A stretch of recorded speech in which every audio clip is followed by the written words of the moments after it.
is good. Amen. Give honor to these men of God on today, Reverend Scott and Reverend Hopkins and their families on this morning. Give honor to my own family on this morning.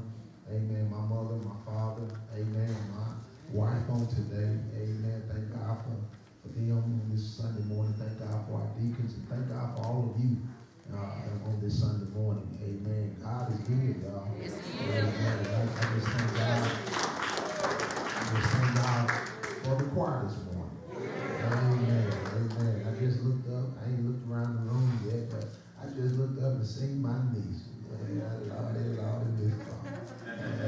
Yeah, she back there, Mom. Amen. I ain't gonna call out. Amen. But she's here. Amen. We thank God for it.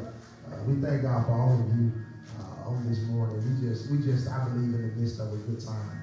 Amen. This morning. Amen. It makes a difference. Amen. I'm going to say it like this. Music makes a difference. Amen. We just thank God for our choir this morning. Amen. Just ushering in the presence of the Lord. Amen. We just thank God for it. Thank God for my brother, Minister Ward, being here on this morning. Amen. Thank God for him. We go way back. Amen. Thank God for Missionary Smith this morning. Amen. We just thank God for all of you, all of God's children. Amen. We thank God for you. I wasn't going to do it, but since I'm up here, I might as well go to the Word. Amen. I might as well go to the Word. Amen. If you would, let me call your attention. There's two scriptures I want to read in your hearing. I'm going to try my best to be shorter than I was on last week. Sometimes I can't help myself. Sister Hopkins, I get carried away. But I'm going to try to contain myself this week. Amen. Just two scriptures I want to read in your hearing. The first one is coming from Ecclesiastes, chapter number 12, verse number 13. Ecclesiastes, chapter number 12, verse number 13.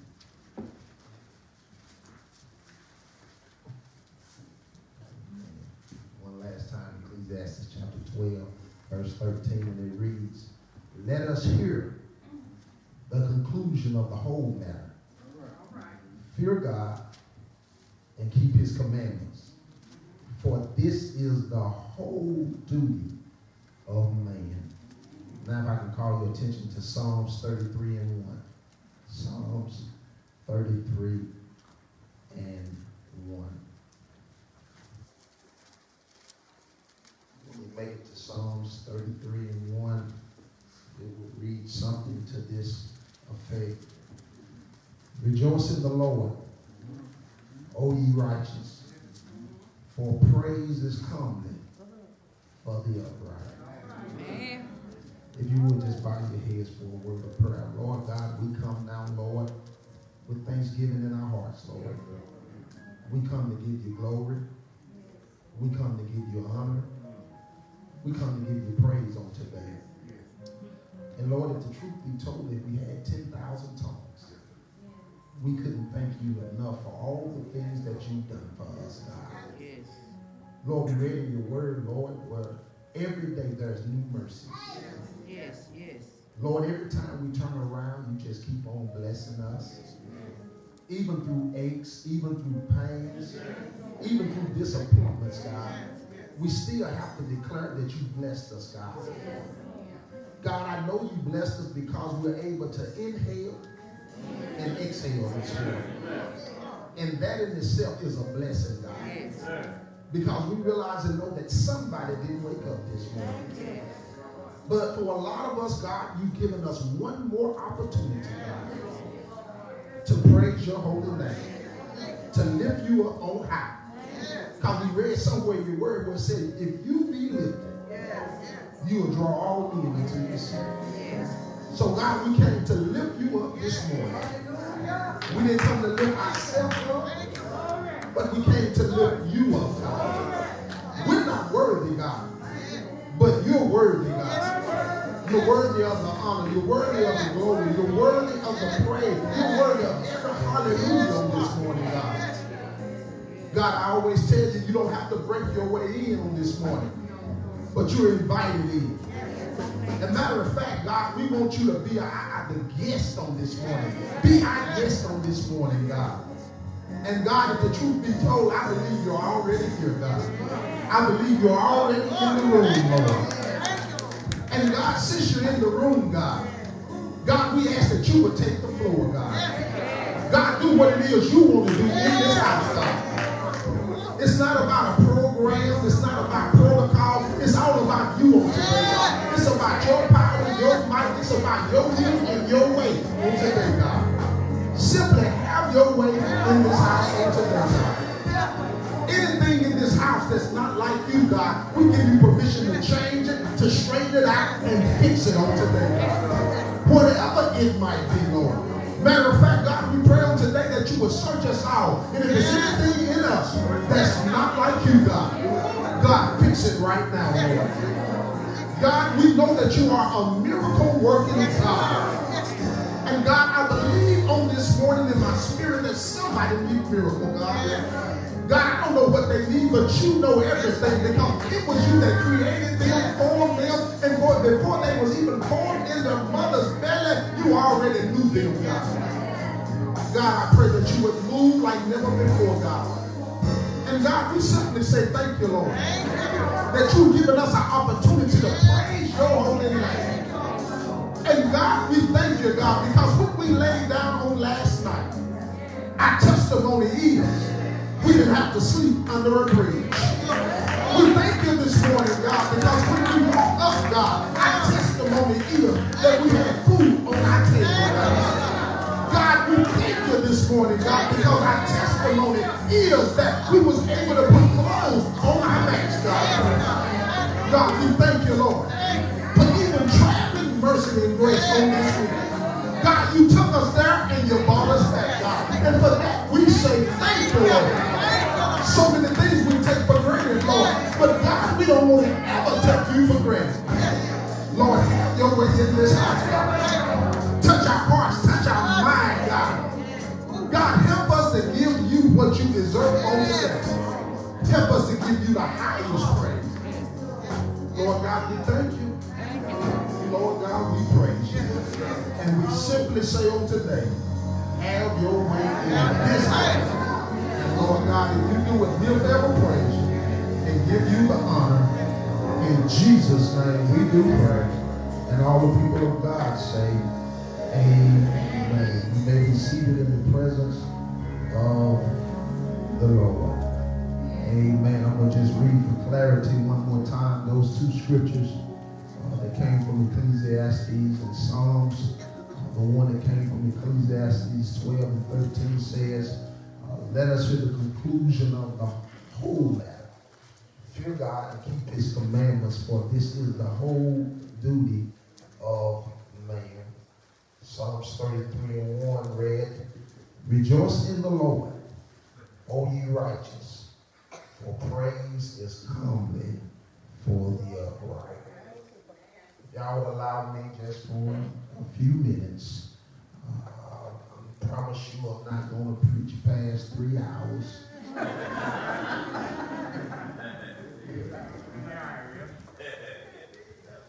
Amen. Amen. I give you my word I'm not going to preach past 3 hours. You can take that to the bank. Amen. But I just would like to use as a thought or a subject on this morning. There has been a misfire. There has been a misfire.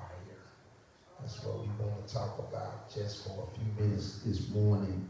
There has been a misfire. Look at your neighbor. Tell your neighbor. Say, neighbor, there's been a misfire. That's the wrong neighbor. They all like the old bougie this morning.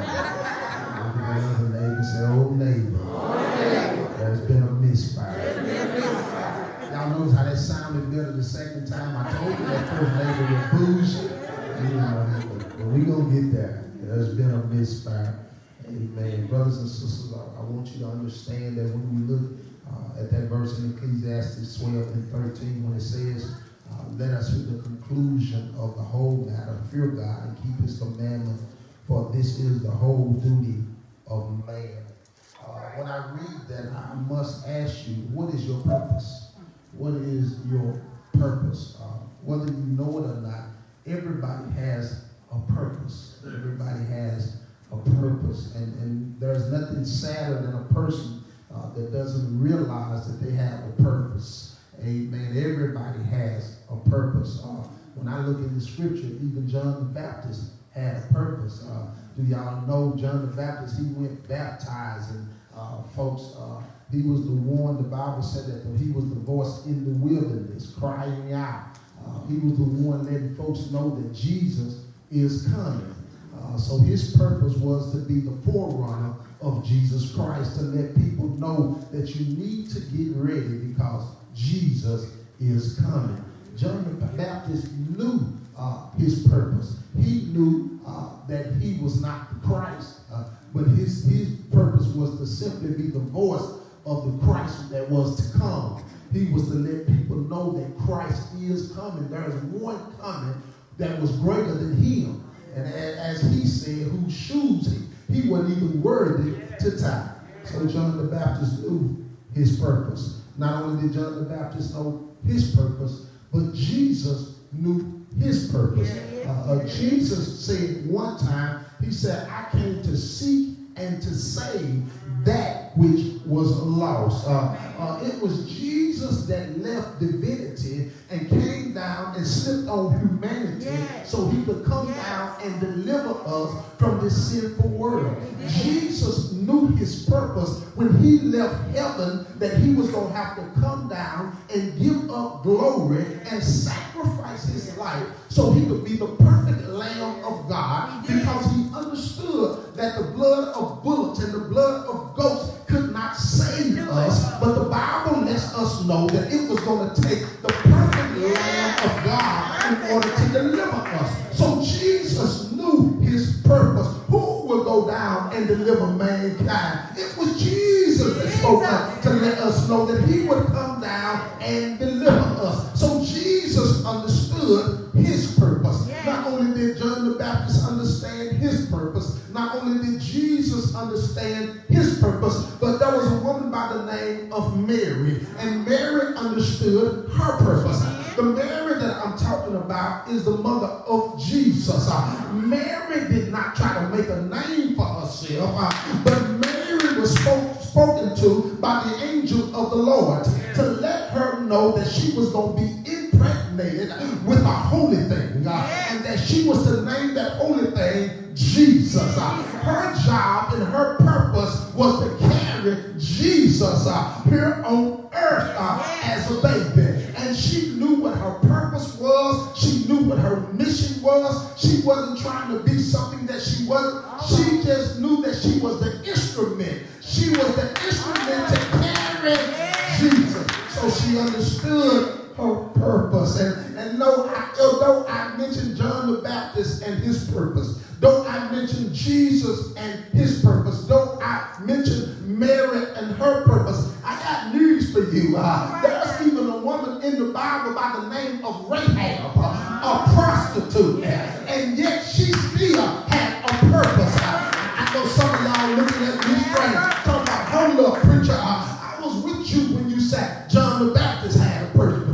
Preacher, I was with you when you said Jesus had a purpose. Preacher, I was with you when you said Mary had a purpose. But now you messed around and said Rahab, a prostitute, and you sit here and got the audacity to say that she had a purpose too. Oh, yes, she did. Do you not remember that when they sent the spies into the land, it was Rahab that hid the spies so their lives could be spared. I've got news for you. I don't care who you are on today. There is a purpose for you on today. Everybody has a purpose. No matter what you did, no matter what you come out of, you got a purpose on today. Look at your neighbor, tell your neighbor, say, you got a purpose. Listen, why were you created? Why was you reaching for Ellie on today? You was created to respect, to honor, and to worship God. The writer of Ecclesiastes, when he said, let us should at the conclusion of the whole matter, fear God and keep us his commandments, for this is the whole duty of man. Fear God and keep his commandments. Fear God and keep his commandments. When it talks about fear, it's talking about reverence. How do I reverence God? I respect him.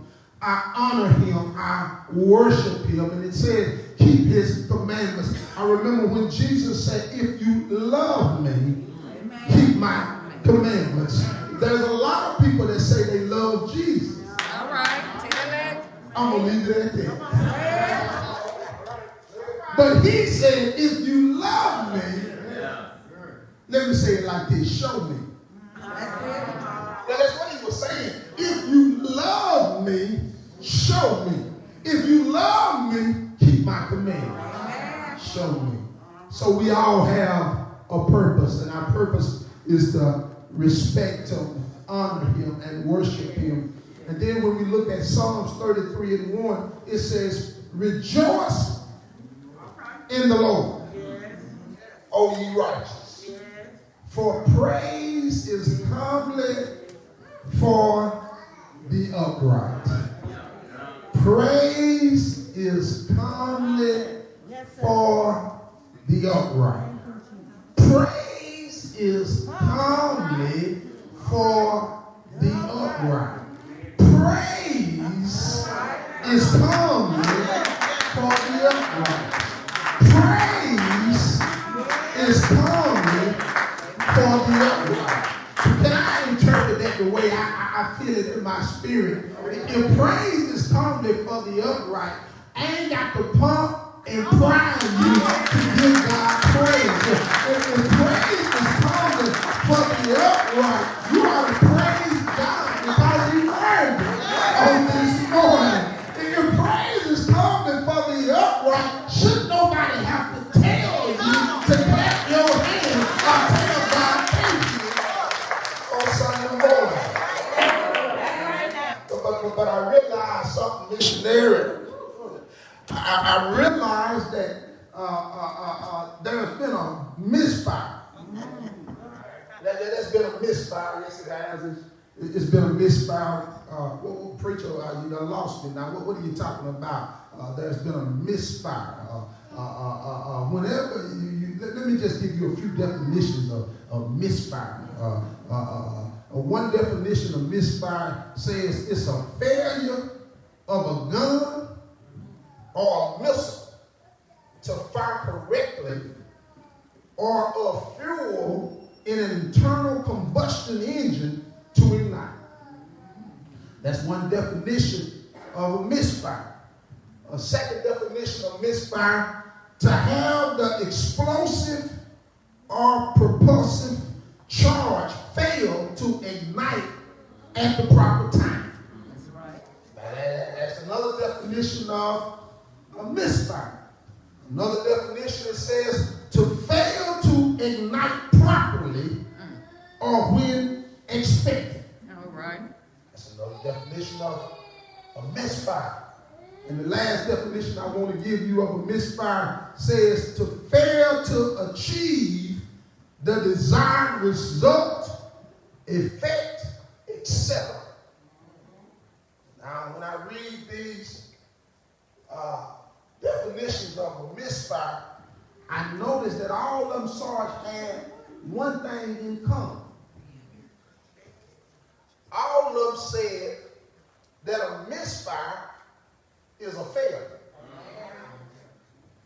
It says it either fail or it is a failure. First definition said a failure of a gun or missile to fire correctly. Second definition, to have the explosive or propulsive charge fail. The third, to fail to ignite properly when expected. And the last one, to fail to achieve the desired result. So when I look at the definition of misfire, it all goes back to fail. It failed to do what it was designed to do. Look at your neighbor, tell your neighbor, say, neighbor, there's been a misfire.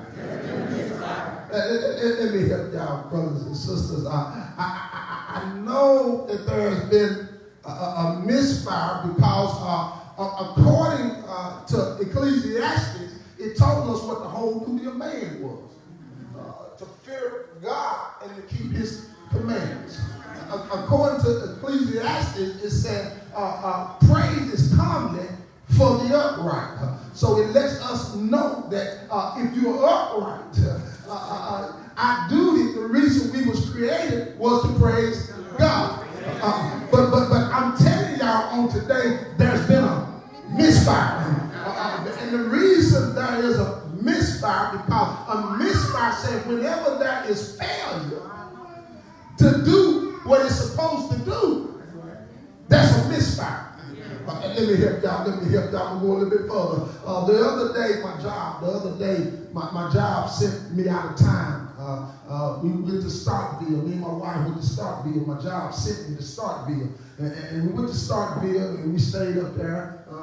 And when we came back to the house, my son was there. And I got my son to help me do something.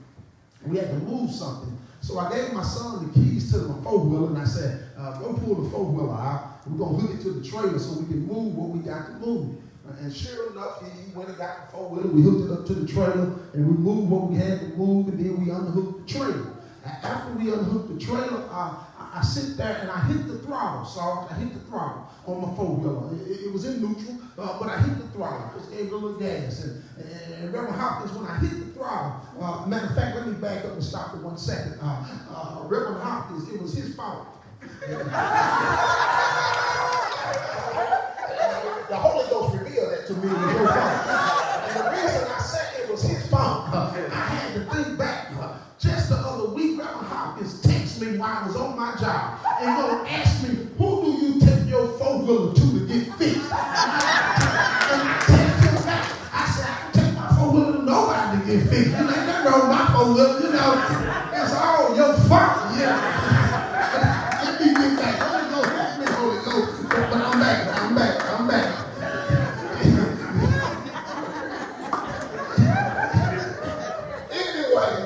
Anyway, after we took the trailer off, the four-wheeler was running, and it was in neutral, and I messed around, and I hit the throttle. I gave it a little gas.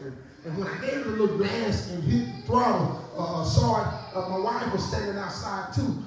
I noticed it didn't sound right. It didn't sound right, brother. It sounded bad. Like I thought something wrong with the carburetor. It didn't sound good at all. And I told my wife, I said, babe, I'm gonna run it up the road. I said, it don't sound right. I'm gonna run this thing. I ain't been driving it like I need to. And so I got on my four-wheeler and I ran it up the road, Chad. I ran it up the road. I'm on my four-wheeler. Boy, I be looking good on my four-wheeler. I ran my four-wheeler up the road. And I got it up the road and I turned around. And I could take it back to the house. And when I got ready to turn around, Brother Slocum, it died.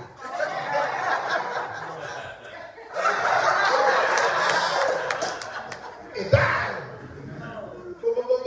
But it started right back up. And when it started back up, Sister Shanika, I hurry up and said, I'm getting this thing back to the house. So I hurry up and I booked like that. We going to the house now. I pulled back up in the yard, and when I pulled back up in the yard, when I pulled back up in the yard, Uncle Willie pulled back up in the yard, I'm there, and then I said, I'm gonna hit this throttle again, put it in neutral, I hit it. When I hit it that time, all of a sudden I heard something go, pow!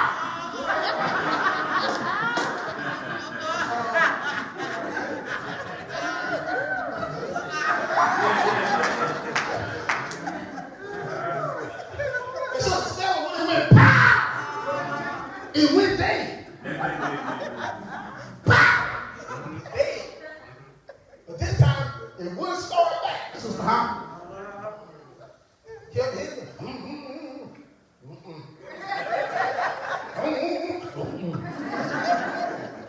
It wouldn't start. No matter what I did, it would not start. Backfired on it. Pow! It wouldn't start, Reverend Scott.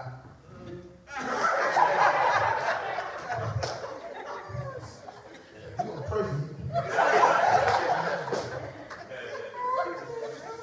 So I left it alone. And the next morning I got up bright and early. I went in there, I Googled. I Googled. And I Googled. Sometimes that phone gets you in trouble. Look, I'm going to tell y'all this, I'm going to move on. My doctor, my doctor get over there. Thought something wrong with me. I Googled first. My doctor one time told me, you acting like your mom.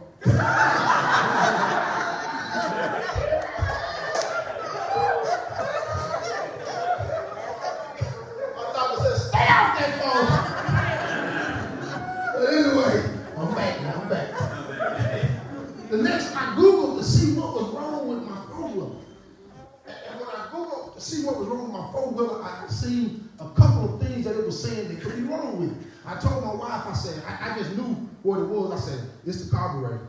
I said, I let that gas sit in there too long. I hadn't been running it. You can't just let that stuff sit. That carburetor go bad. I said, that's what's wrong with it. I know it is.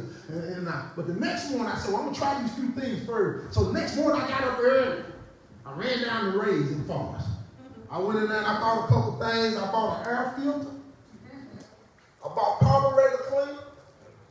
I bought injector cleaner. And I bought a spark plug. I got back to the house. I went out there on my four-wheeler. I looked at the air filter. And the air filter looked brand new. Not a speck of dust on it. I'm talking about it looked brand new like from the factory. I said, well, that's the air filter. Hit me the air filter. And I went ahead. I said, okay. So the next thing, matter of fact, I was on the phone with my mom at the time. The next thing I did, I said, well, I'm going to put a new spark plug in. And I put that spark plug in there. And then I said, well, I bought this injector thing. Let me pour it in there. I poured it in the tank. And I put that spark plug in it. Then all of a sudden, Brother Egan, I hit that button. And she went, boom!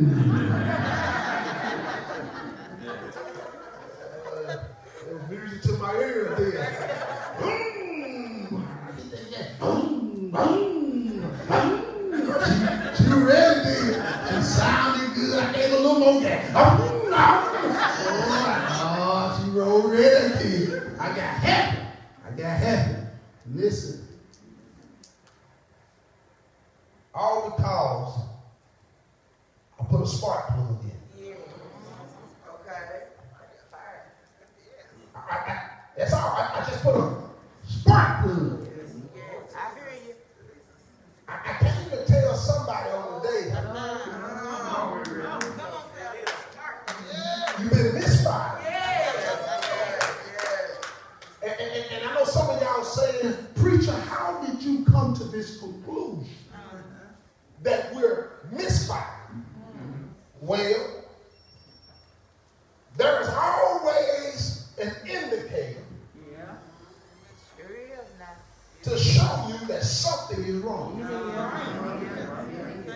Let's just look at what happened. Let's just see. Well, the way that I knew my four-wheeler was messed up was when I hit the throttle, it didn't sound right. It didn't sound right. The second way I knew, when I ran it down the road, got ready to turn around, it stopped running. And the last way that I knew that something was wrong, it quit. So those are three things, Brother Posey, that let me know that something was wrong. It didn't sound right, it stopped running, and it quit. I know some of y'all say, well, Pastor, how do you come up with the conclusion that we're misfired? Well, the first reason I know is what you've been saying don't sound right. All right. Yeah, look at your neighbor. Y'all gonna help me preach this. Look at your neighbor and say, neighbor, I believe you've been misfired. And the way that I come up with this conclusion, because what you've been saying don't sound right. What are you talking about, preacher? Well, this how I know some of y'all been misfiring. Because when you survived that car accident, you had the audacity to tell somebody you were lucky instead of declaring that you were blessed. Tell somebody that didn't sound right. The way I know you've been misfired is because when you started talking about they ain't the only one that's got a gun. Instead of quote, for the weapons of our warfare are not carnal, but mighty through God for the pulling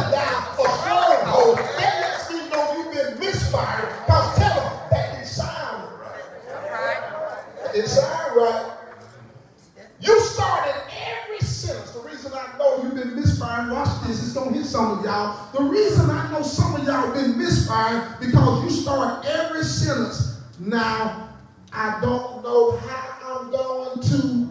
I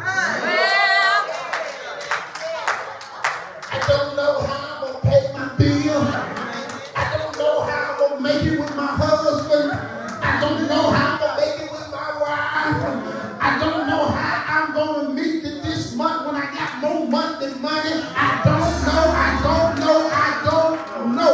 Instead of declaring I am the head and not the tail, above and not beneath, a lender and not a borrower. Tell me that don't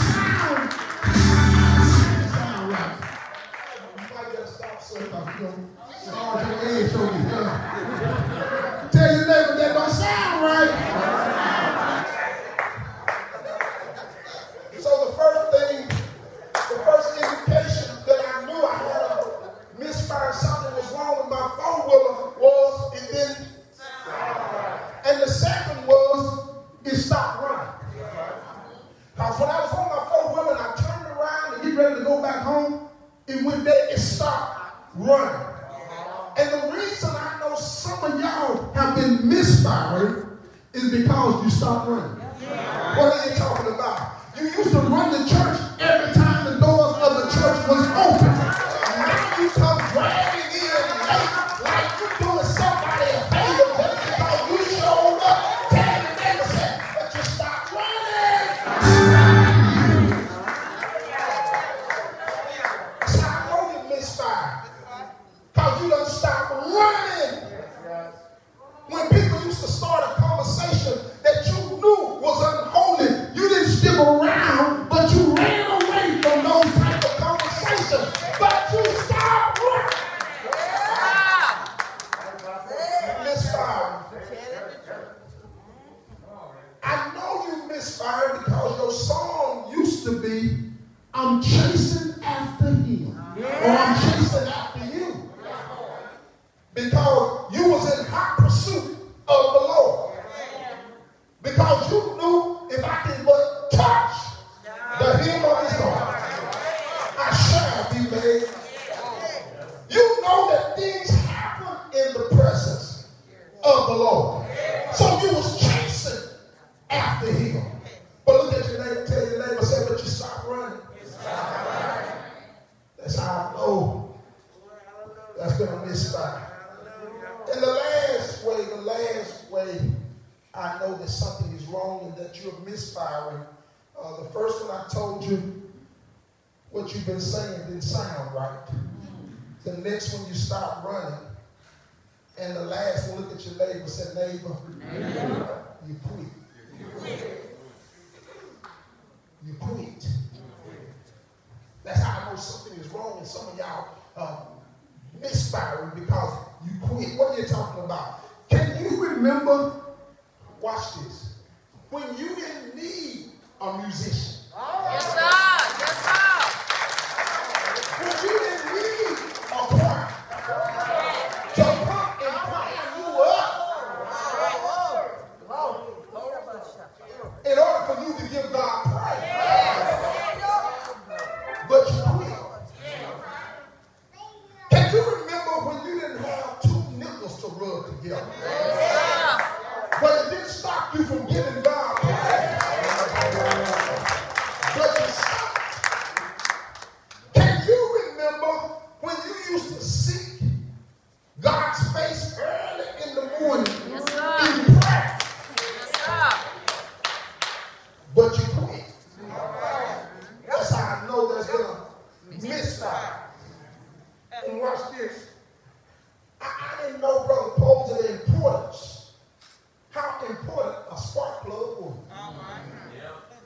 Something so small can be so powerful and so important. The importance of a spark. Listen, your spark plugs are what supply the spark that ignites the air and fuel mixture, creating the explosion which makes your engine produce power. These small but simple plugs create an arc of electricity across two leads which are not touching enough together that electricity can jump the gap between them.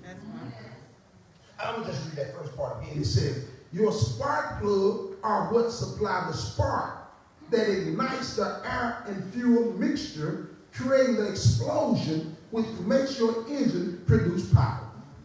Let me tell y'all something. Now, let me give a disclaimer right quick. I'm no mechanic. I'm no mechanic at all, brother. I'm a lot of things, but I ain't no mechanic. But I do know, I have learned that you, in order for that something to run correct, an engine to run correctly, it's got to have some good spark plugs. Yes, and when I begin to read this thing, you got to understand that the way that a vehicle works, is it's a mixture of air and fuel, and they come together and mix in a chamber. The chamber, and when they come in that chamber and mix, that spark plug creates a spark that causes that mixture to explode. And when that mixture explodes, it causes power. And that power what moves the vehicle. Yes, sir. So without power, the vehicle cannot move. Oh, my God, oh, my God. I used to be slow too. Let me help you out. Let me help you out. I used to ride a little yellow bus too. Let me help you out. Listen, Acts 1:8 says, but ye shall receive power after that the Holy Ghost is come upon you. And you shall be witnesses unto me, both in Jerusalem and in Judea, in Samaria, unto the uttermost parts of the earth. But ye shall receive power.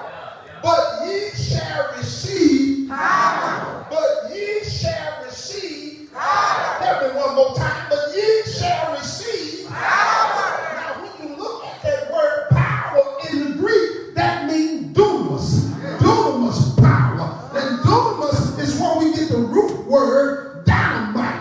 So in other words, what the Lord is saying, now this is deal in the book of Acts, right before the day of Pentecost. Now do remember that Jesus told you to go to the upper room and stand there, wait right there until you be endued with power from on high. Not just any power, but that dunamis power, that dunamis power, that Holy Ghost power, that dynamite power.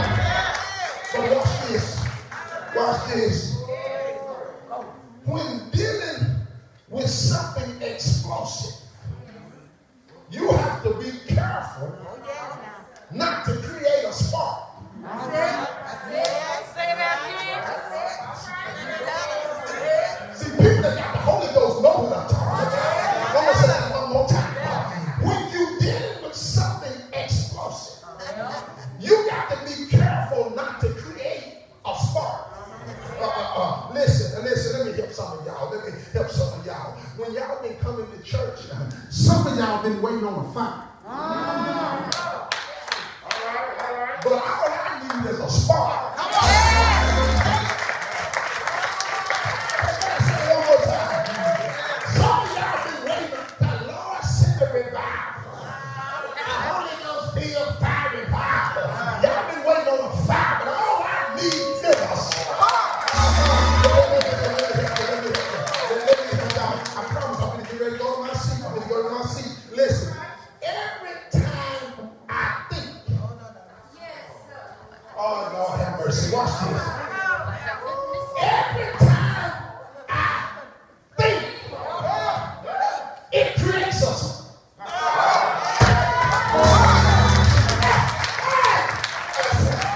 Every time I think, it creates us. Now, listen, I'm a missionary. I didn't understand it then, but I truly understand it now. When the saints used to say, when I think,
foolishness. I can't help but to praise God in that.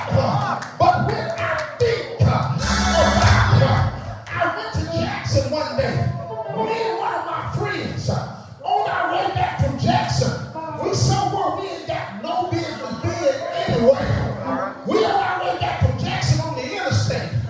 We got beside a guy, and the guy looked at us, and he took a pistol and pointed the pistol straight at us while we driving down the highway.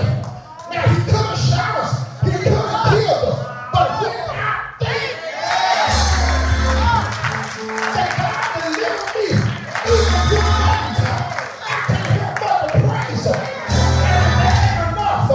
Can I go just a little bit farther? Down the road from where my dad is staying, many years ago, there's a place after you pass his house that you cross over the railroad track. Oh, back then they didn't have no gate, they didn't have no lights, they didn't have nothing there. And one night, me and Cookie crossed over the railroad track. And I'm not exaggerating when I tell you this. We didn't see no light on the train. We didn't hear no horn. We didn't see nothing. It was black dark. As soon as we crossed the track, I'm talking as soon. I'm not talking about we made it from here to Sister Ernestine. I'm talking about as soon as we crossed the train came behind us just like this. She looked at me and I looked at her, and we was wondering what in the world did that train come from? We shouldn't be here right now. So when I think of Jesus and all he's done for me, I can't help but to praise God.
get everyone to stand. Let me get everyone to stand. That's been a misfire. If you ain't giving God what you was created and designed to do, which is praise, you misfire. Misfire is failure. Misfire is failure. And if you're not giving God glory and praise, guess what? You're failing to do what He created you to do. Do you not understand? And this is the part that a lot of people don't understand. God don't need your praise.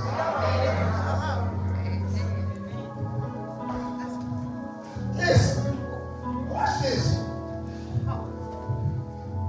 When I walk in church late, then I walk in with an attitude. Like they better not say nothing to me. They just look at I'm here. Let me help you. God don't need your praise. Because if you don't want to show up on time, All right. God said, watch this. I got some rocks. I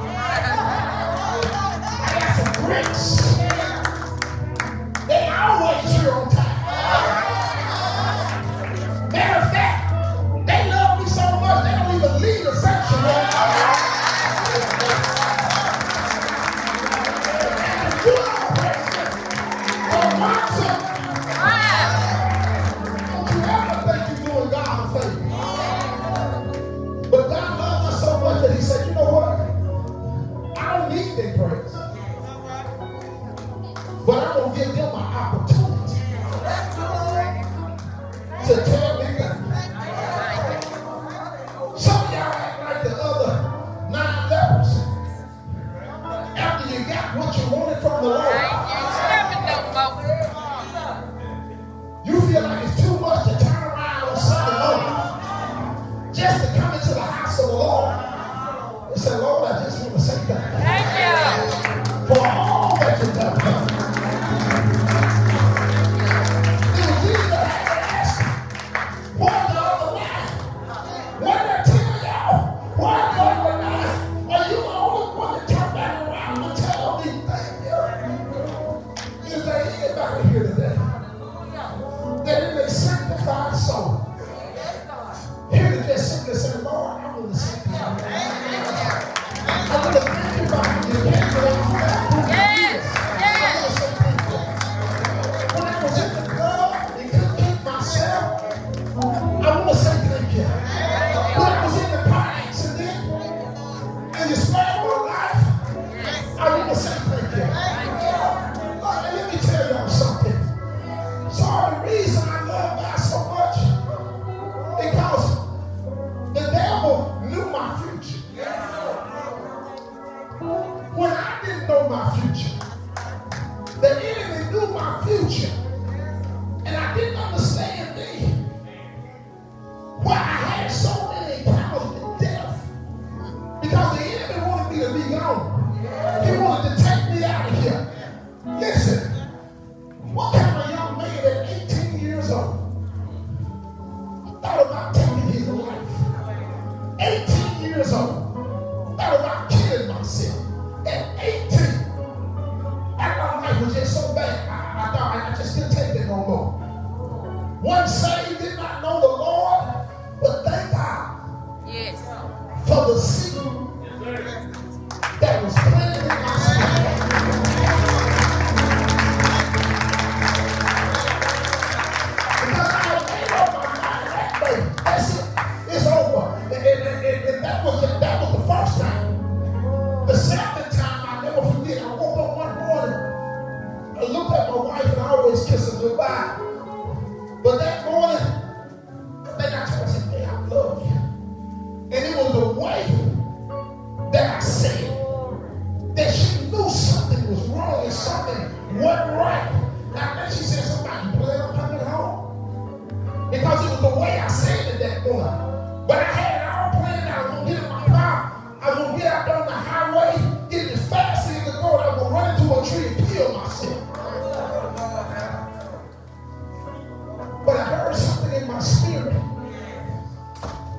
They say if you do it, you can't see me. I thank God for the seed that was planted in me.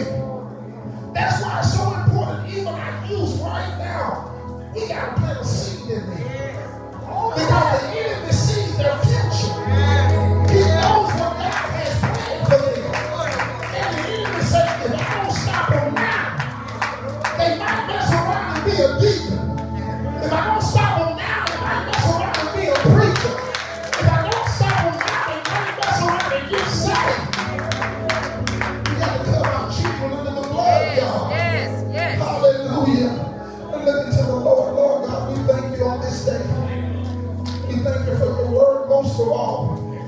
God, we know and realize that you created us to give you glory. You created us to give you praise.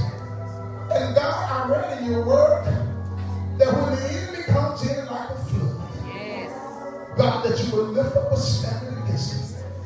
God, I thank you for the standard that you lifted up, God. You kept us. You delivered us for such a time as this. Now, God, I pray now, Lord, everyone that's under the sound of my voice in this place on today, God, that you would cover them under the blood. Lord, protect them, guide them, lead them into real pastors. Lord, now I pray that you would fill them with that spirit of promise. Fill them right now, Lord, with the Holy Ghost. Fill them with that power, that dunamis power, that Holy Ghost power, that dynamite power, that dynamic power, that power that will help them walk right, that power that will help them to talk right, that power that will help them to live right, Lord.